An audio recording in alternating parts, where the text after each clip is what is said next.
Are you a podcaster? Maybe you've got that big idea and you're looking for a network to join. The multi-award-winning Ozcast Network can get your content to eyes and ears all over the world. Join now for the first month free, and you could be featuring this sound at the beginning of your podcast. Ozcast. Simply head to ozcastnetwork.com for details.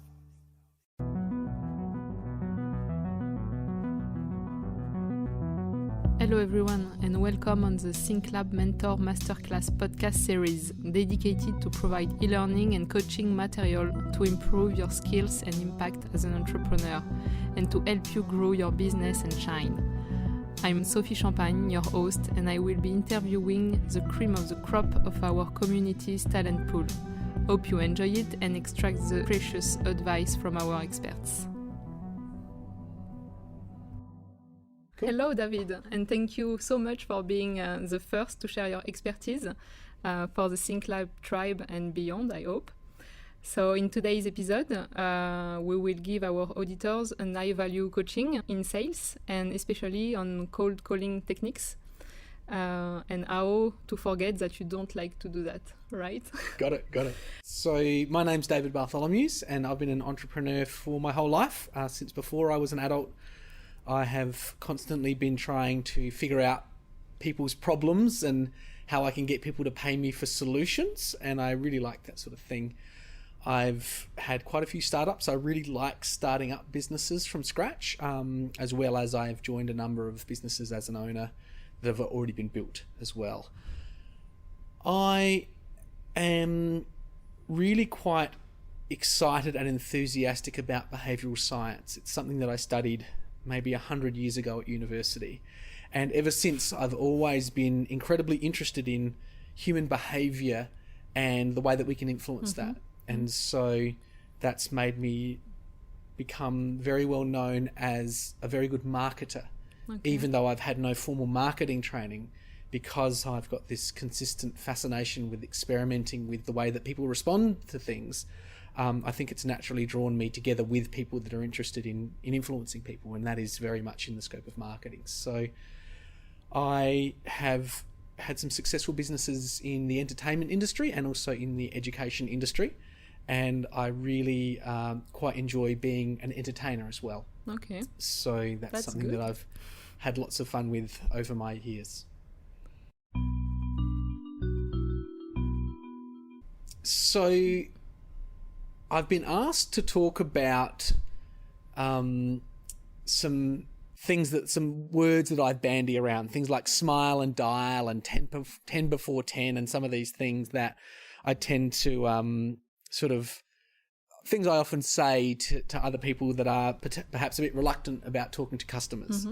I think a lot of people think that I'm quite good at talking to customers, and so a lot of people do ask me and say, how did you become good at talking to customers? And so I think I'm mostly going to talk about my own journey of how I became good at that, but also in that I'm going to try and share some of the deeper principles that come from behavioural science as well. Great. In terms of a complete methodology or sort of secret silver bullet things, I'm not necessarily going to talk about, like, if you just do this one thing, then everything's going to go away. But what I am going to do is share some things for different people at different stages of being comfortable with the sales process, of things that have worked for me and that we also know from science that generally work as well. So there'll be plenty today that's practical. The idea for me is not that you go away with any sort of academic understanding of this. There will be no exams. So the idea is that I'm sharing things that could immediately be implemented that would make a difference for someone who is currently in a business and knows that they need to be more in communication with their customers. So the sorts of things that we can immediately implement that would make some difference to that. Sounds great. I was really wanting to share, I was sitting back and thinking this morning, really where did all of this sort of start? And I was sitting in an office when I was 15 years old, and the person across the desk from me was quite a big, tall guy, and I still remember his name, and it was there on his badge. it was Captain, I think, Douglas Langerer. And it said on his badge, military psychologist. And I'm sitting there and I'm wearing just kind of like school clothes because I'm still at school. And he's wearing his military uniform and he's asking me lots of questions and he's asking them really fast. And so this is curious to me, but I'm just answering his questions. He's not asking them in an aggressive way. He's just asking them. As soon as I finish answering one question, he immediately asks another one. And after asking questions for maybe 15 minutes, with not stopping, just boom, boom, boom, boom, he pauses and asks if I have any questions. And I ask him why he's asking all these questions. And, I thought I might be in trouble or anything. And just the backstory on this is that I was drafted into the military when I was younger as a Defence Force Academy scholar. And so this was part of my entrance testing. And it was all very mysterious to me. I was just like a young person. I was just like going to things and just trying to just honestly participate and feeling very self-conscious and stuff. And he answers my question about why he's asking me so many questions. He says he's confirming for himself he can't believe that I've scored 100% introversion on the military 600 question impossible to fake personality test. He just says that just never happens. No one ever gets like exactly 100%. They said to test for all sorts of variables, but he said never has anyone got it so it's exactly 100% introversion. And so that's just something that I was, it was really interesting to me because I've always been a very internally thoughtful person. So, if someone who's a genius comes to me and says, this is the way to do it, I'm just like, well, that's the way that you do it. But I'm going to go away and I'm going to think about what that would mean for me. And so I think a lot of people, and maybe even listening to this, I'm waving my hands around and I'm speaking and people say, you're so extroverted, you're so, you're so good with people and all that sort of stuff. I'm but waiting actually, for the end of the story. Well, the reality is that I am an incredibly introverted person. And so I feel very, this is an area that's very close to my heart because I'm not the sort of person who wants to be and gets energy from going out and socializing and talking to people. So for me to make 100 sales calls, that's exhausting. It takes my effort to make that. Whereas I know people that are very extroverted and they work at a call center, which for me is like, that's my version of hell. But they happily work in a call center, for 40 hours a week. And at the end of the week, they then go out and socialize and talk some more. And that's not me. However, I am very interested in people. And I think that's the thing that gives me the energy to go and do these sorts of things. But I just really wanted to sort of reflect that story because I know that it's not necessarily easy to actually get out there and connect, particularly with strangers, because I feel that same way myself. Yeah. And even now, after calling customers every day for 25 years, still when I go to pick up the phone for my first call for the day, I don't rush to that like some people do.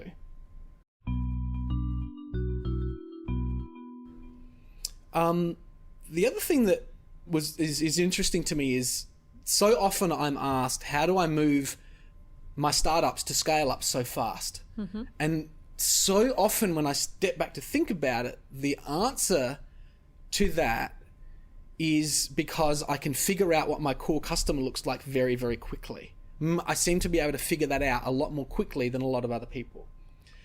And so there's this sort of thinking that goes on in my head around that, which is who knows what my product looks like when it works for my core customer. And what is really clear to me from the outset, because I'm not an engineering sort of person either, and I'm not sort of a genius. Some people just invent these amazing things. I don't really invent amazing things. I see the needs out there and I invent things that are pretty terrible. But then I make them better as I go. And so I think I have a bit of a head start on a lot of people in the entrepreneurial space I think are real geniuses and they make these amazing products. And there's this huge chasm between this amazing product that solves a problem, but then it's not actually a problem in the real world. Exactly. Whereas I think I come from a very different place to a lot of entrepreneurs in that I don't build anything at all unless I see a screaming need. It always comes from the need for me. And so the thing that's really always clear to me about what my product looks like when it works for the core customer is I don't know. And that's something that I think allows me to bring solutions to market much more quickly than people that are better at building solutions, is that I don't start off with any preconceived notion of what the solution is going to look like. Because what I know is my ideal customer is the person who knows what the product should look like, not me. Yeah. But then the next question for myself is, how do I find my ideal customer? And so a lot of people then will say, oh, that's like finding a needle in a haystack. But then I get really like narky and I'm like, no, it's not like finding a needle in a haystack, because you could use a magnet. Yeah. Right? True. It's like finding a hay in a haystack. Like, it's just like, you know, for me, and this is, I'm not saying this is the only way or the best way, but the thing that I've come back to time and time again is I've been able to figure out solutions in the market because I'm simply willing to talk to 1,000 people much more quickly than other people are willing to talk to 1,000 people. So for instance, you know, I've got these great memories of when I was developing one product of my wife just watching me every day walk out onto the balcony of our house down by the water. And I would just get up in the morning and I would call 100 people and just talk to 100 potential customers. And I wouldn't stop until I got to 100. And then as soon as I got to 100, whether that was at noon or whether it was at 5 p.m, I would stop. And we often talked about this. She's an entrepreneur as well, and you know, she's experienced call reluctance too. And she said, you know, how can you call 100 customers in a day? Especially this is cold customers. You know, there's a brand new product, and I'm just attempting to sell this thing, which in this case I hadn't even built yet. But I was selling it to people over the phone just to see how they would react and to get ideas about what features were important and what were not. But by being able to call 100 cold customers in a day, I was able to take a product from completely no idea what the product might look like to essentially end of beta test in 2 weeks. One person. Because one person can call about 1,000 people in 2 weeks. That's how long it takes. And so for me, that's a core skill for me as a startup entrepreneur. So you mean you need to know who are your customers? You have no choice, so you just go for it. If you don't have this parameter, you are not able to develop your product, right? Yeah. That's what you mean. Yeah, and I'm not saying that's the only way, but for me, I think as a person who's not savvy with developing things, for me, the building of a product is actually quite hard. It's a significant obstacle for me. And for me, the less painful way is for me to get a lot of information before I do each build. And I think in the end, that ends up being a lot less effort, because it's actually a lot less expensive to make 1,000 phone calls than it is to build a product. And so I think just over time, for 25 years of not knowing any better almost, I've developed this ability to just, I think also find the pleasure in that really now when I'm calling customers, I have no investment in the outcome of the call. I'm just genuinely curious on every call that I think I've had it beaten out of me that I could possibly predict how a person is going to react to a conversation. And so if anything, that's the thing that's been really helpful for me, is I think just from so much repetition, I've become completely detached from the outcome of any particular conversation. Okay. Do you prepare yourself before these kind of phone calls?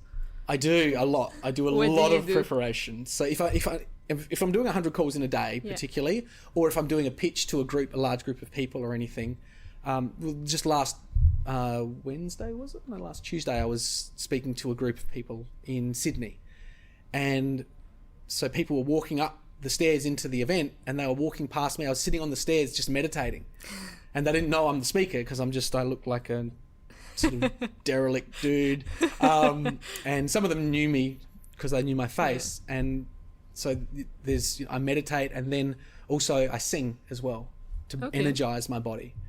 And so there's lots of little things that I do there. I think I've been a bit fortunate there as well because I come from a performance background. A lot of the things that I've ended up doing to help me in sales are things that I learned to help me in acting as well. And so that's been really helpful for me. Stress management. Managing that the human stress side of it. So your tip would be to feel comfortable at the end. Yeah. And particularly body comfort. I've been doing it for years and I still feel like a dork. You know, I just go into the toilets and I sing. And I don't sing for long, but I sing for maybe 30 seconds. And I have just scales that I sing because I think I just grew up singing scales. But then I find that calms me. And then when I start speaking, my voice is strong and bold. And I respond to my own voice then. Awesome. And the meditation, it was funny, on that same day, there was a lunch break. So I was presenting for that day 10 hours. So just straight up 10 hours presenting. And so holding a room's attention for 10 hours, it takes quite a bit of effort. And on the lunch break, I came back after the lunch break and people said, "Oh, where were you? I was wanting to talk to you on the lunch break." And I said, "Oh, I went for a swim." And it's the same thing of knowing what I need to do to keep my energy up. Yeah, exactly. So I just got to lunch and I just went, "I got to swim." And so I went to the desk at the hotel and said, "Do you have a pool here?" And they said, "Yeah, on the roof." And I said, "Can I use it?" Yeah. And I swam. And so those sorts of things of knowing that I'm a human being and that this is, particularly for me as an introvert, this is taking energy from me. And so I'm knowing the things that build energy back for me. And for me, swimming is one of those things. Cool.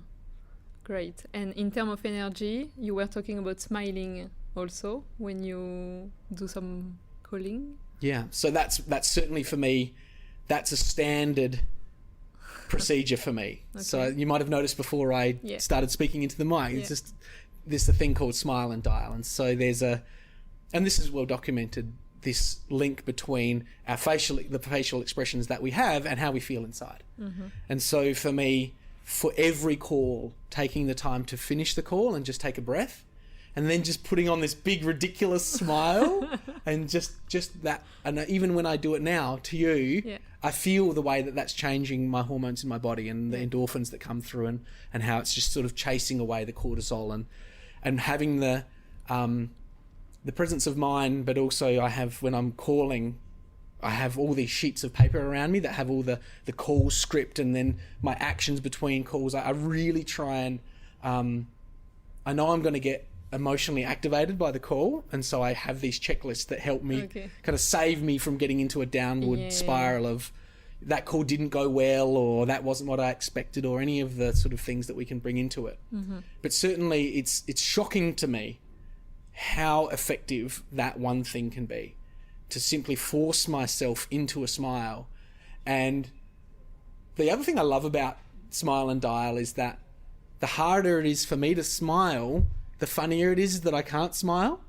And so it kind of like smiling and dialing for me can take on a life of its own, because I can just have had a conversation with a customer who's just told me for half an hour why no one in the entire world is ever going to buy this stupid product and how I've wasted their time.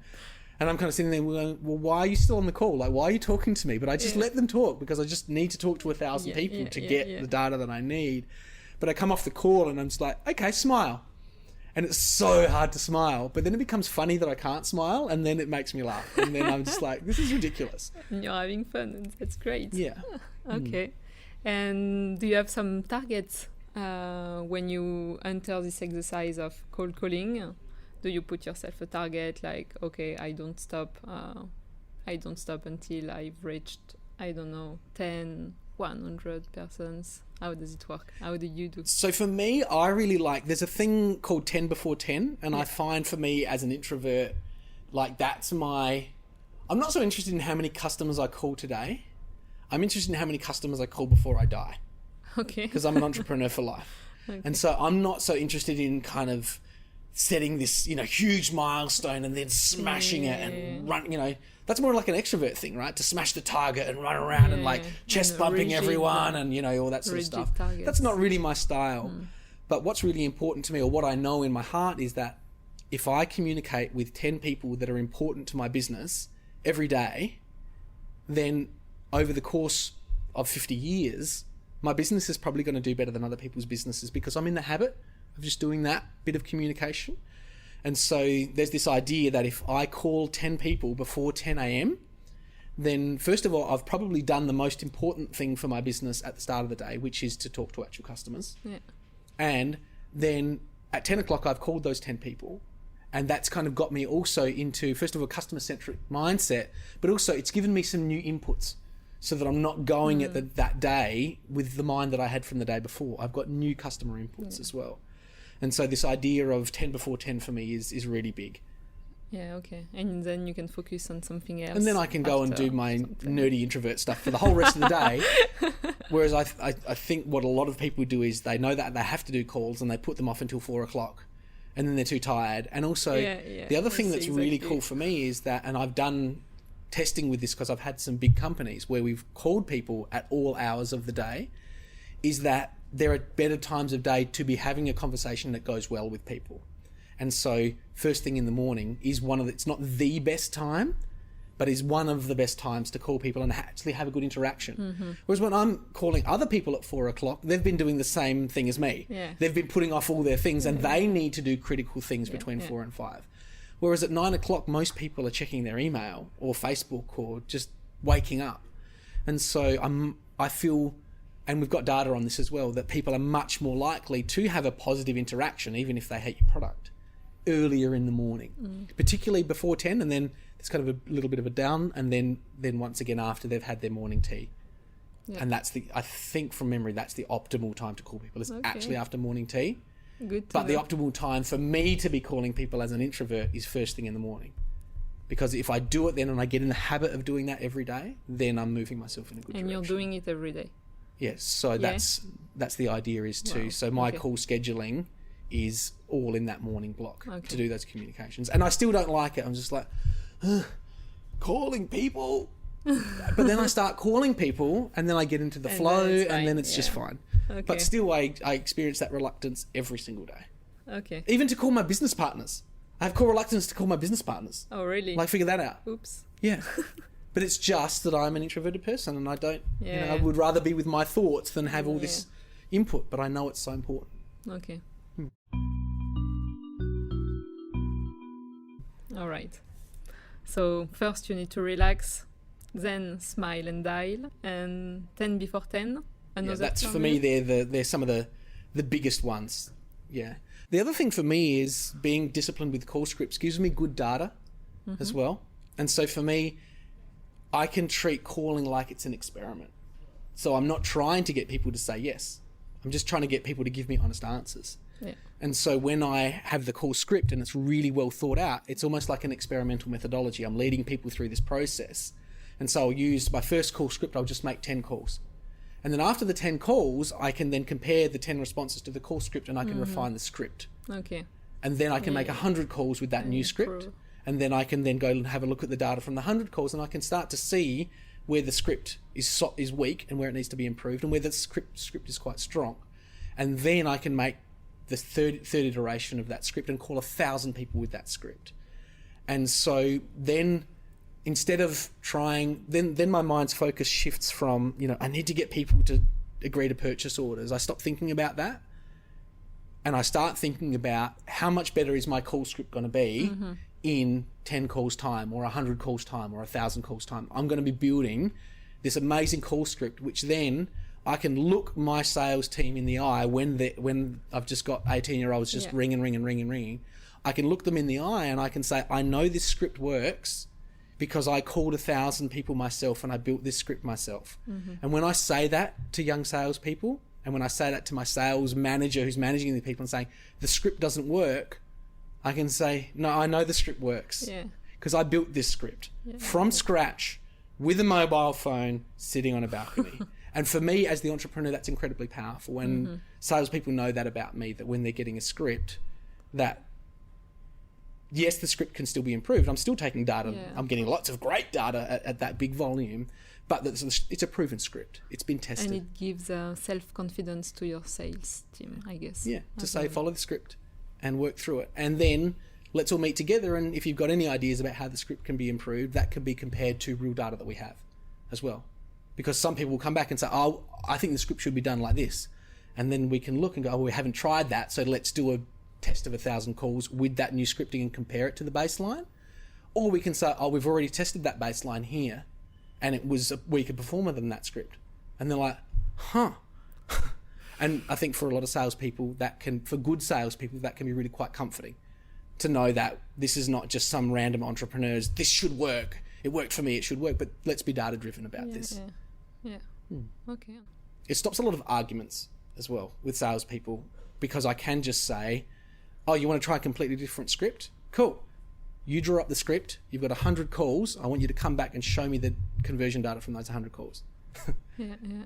And if you can't get at least within 10% of this script, then why are we going to bother with it? Yeah, sure. All right. If some of our auditors want to find you to go further in some coaching or whatever, how can they do? What do you advise them to do? To contact you on LinkedIn? Or? Certainly, I'm happy for my Gmail address to be put at the bottom of this. Yes, I will, so in the description. that's fine to course. be there. But also do keep in mind that I do not one-to-one mentor any startups anymore. Okay. There's just too much demand. But I do teach with a program called the Accelerator Program, run by the Entrepreneurs Organisation. Okay. And obviously I support at the Think Lab as well. And so a lot of my thoughts and methodologies are then permeating into those systems as well. And so that's another thing to think about, is that there are proven support systems right here in South Australia and more widely around Australia that do allow people to learn this sort of stuff. And I'm really quite happy for people to email me, let me know where they're at, and I can direct them to those resources as well. That's great. Thank you so much. My pleasure. For your tips. My pleasure. Thanks for having me. Thank you for listening to the Think Lab Mentor Masterclass podcast series. You will find a summary and the highlights of the episode, as well as my invitee contact, music jingle info, and how to contact me in the attached description.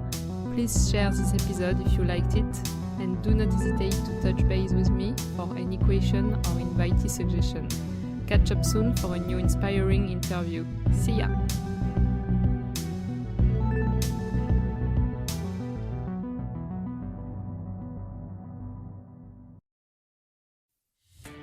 Are you a podcaster? Maybe you've got that big idea and you're looking for a network to join. The multi-award-winning Ozcast network can get your content to eyes and ears all over the world. Join now for the first month free, and you could be featuring this sound at the beginning of your podcast. Ozcast. Simply head to ozcastnetwork.com for details.